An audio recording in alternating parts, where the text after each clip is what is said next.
Queridos irmãos e irmãs, vivendo a alegria deste tempo pascal, nós vamos aprofundando cada vez mais o mistério da Páscoa do Senhor, a vitória de Jesus sobre o pecado e sobre a morte, trouxe para toda a humanidade um horizonte novo de vida, na graça e na alegria. A ressurreição de Jesus foi um fato não presenciado por ninguém, e ela fez com que Jesus, pela ação de Deus, ele fosse transformado, glorificado, ele entrasse naquele estado que nós chamamos teologicamente de escatológico, definitivo, exaltado, glorificado. Não simplesmente como um prêmio, ainda mais lendo o Evangelho de João, nós sabemos que na verdade ele retorna à glória que ele tinha desde toda a eternidade, mas agora retorna com a nossa humanidade. A ressurreição de Jesus é para todos nós uma notícia luminosa. No Evangelho de hoje, conversa, diálogo de Jesus com Nicodemos, é introduzido um outro tema, uma outra imagem. Se antes na conversa Jesus falava do nascer do alto, falava da água, falava do Espírito, hoje ele introduz o tema da luz. A ressurreição de Jesus, se é uma transformação do próprio Jesus que é glorificado, para nós é a notícia por excelência alvissareira, a notícia que nos traz realmente toda a alegria. Imaginem qual seria a situação da humanidade só com a morte de Jesus. Ele foi enviado ao mundo, Deus que se encarnou, e o mundo preferiu as trevas, rejeitando a luz. Se não houvesse ressurreição de Jesus, pairaria sobre todos nós um juízo negativo da parte de Deus. Porque o que Deus mais podia fazer? Entregou o seu Filho. Caberia a nós simplesmente a condenação pela rejeição.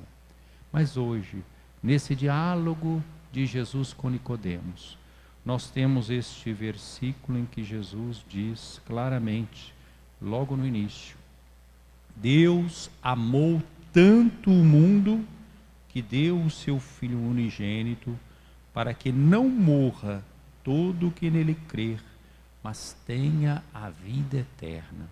Vejam como todas essas imagens, às vezes equivocadas de Deus, que se cultiva como um Deus condenador, um Deus julgador, ela fica claramente refutada, rejeitada pela página do Evangelho que hoje aqui foi proclamado. Nosso Deus é revelado como um Deus de amor misericordioso. Amou tanto o mundo, versículo 16 do capítulo 3, é uma espécie de resumo de toda a mensagem do Evangelho de João. Deus amou tanto o mundo que lhe entregou seu Filho unigênito, para que não morra todo aquele que nele crer, mas tenha a vida eterna.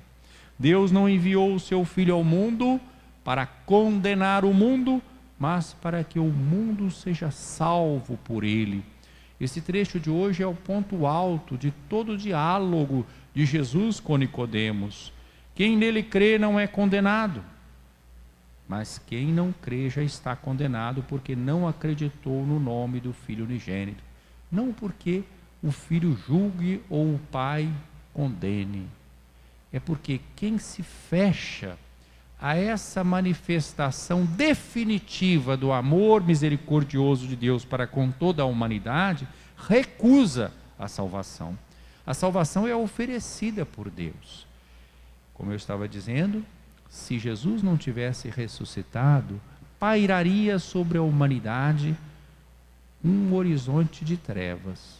Mas a ressurreição de Jesus significa que Deus, que nos entregou o seu Filho, e mesmo ele sendo rejeitado, condenado à morte, não abandonou a humanidade, porque esse Filho ressuscita, e ressuscita como?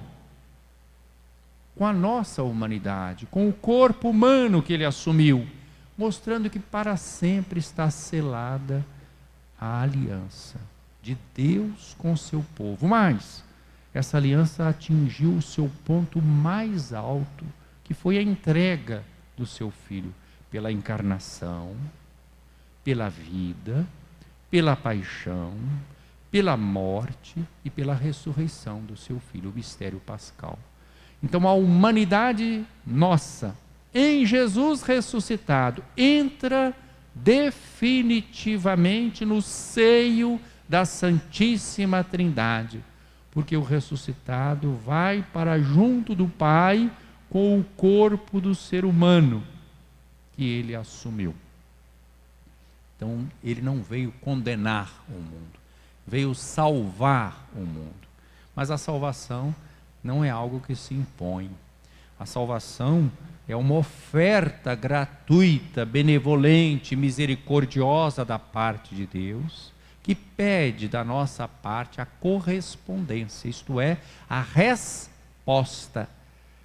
Pede de nós um ato de liberdade, um ato de vontade.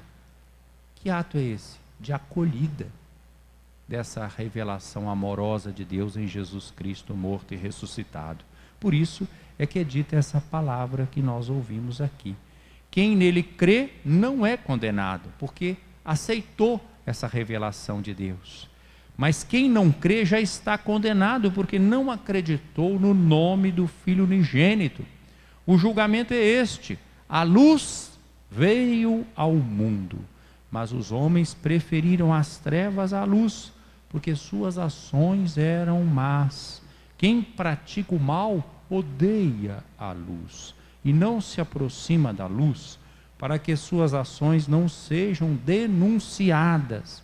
Mas quem age conforme a verdade aproxima-se da luz, para que se manifeste que suas ações são realizadas em Deus. Então toda a humanidade, todos nós, a pessoa mais pecadora do mundo, pode ter a confiança de que se aproxima desta luz, que é Jesus Cristo, e aceita Jesus Cristo, as trevas da sua vida desaparecem, são eliminadas, porque somos iluminados por aquele que veio ao mundo não para condenar o mundo, mas para que o mundo seja salvo por ele. Na primeira leitura, nós ouvimos esta situação da vida dos apóstolos, não só daquele tempo, mas de todos os tempos.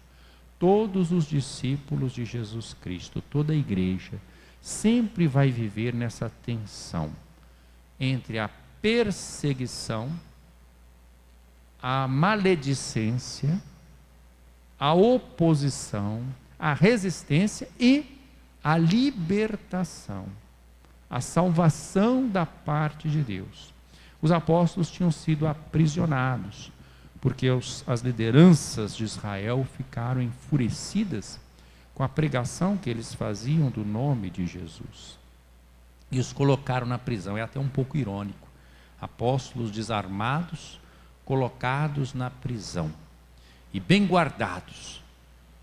E quando mandam buscar estes apóstolos para interrogá-los, encontram a prisão fechada, os guardas na porta, e eles não estavam lá. Tinham sido libertados pelo anjo do Senhor e enviados de volta ao templo para pregar a palavra. Pregar a palavra de Deus é a missão da igreja.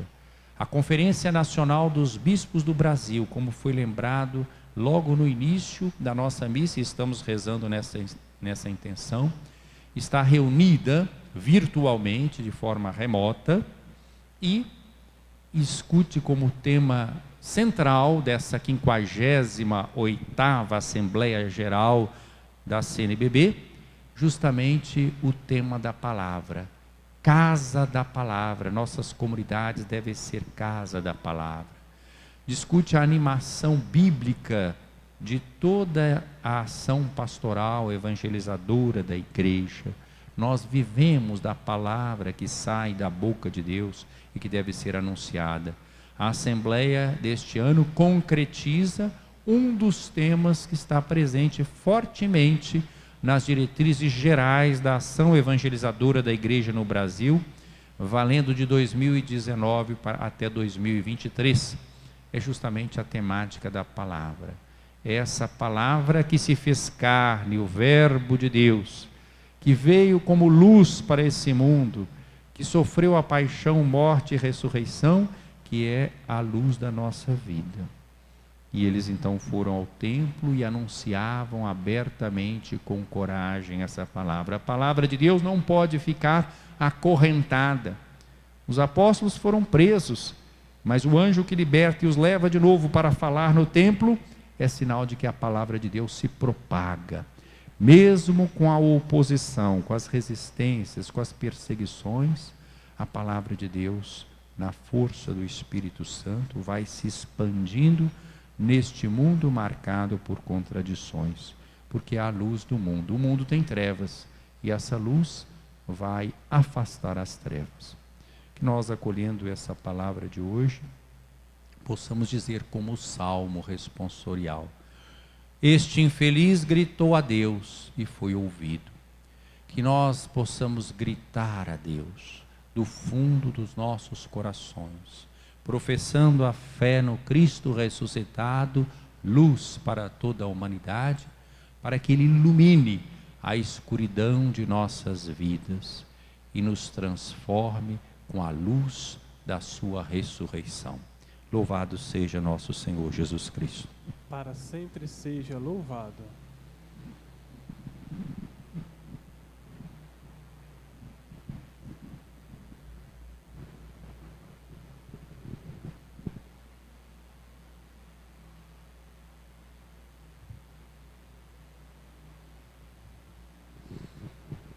Apresentemos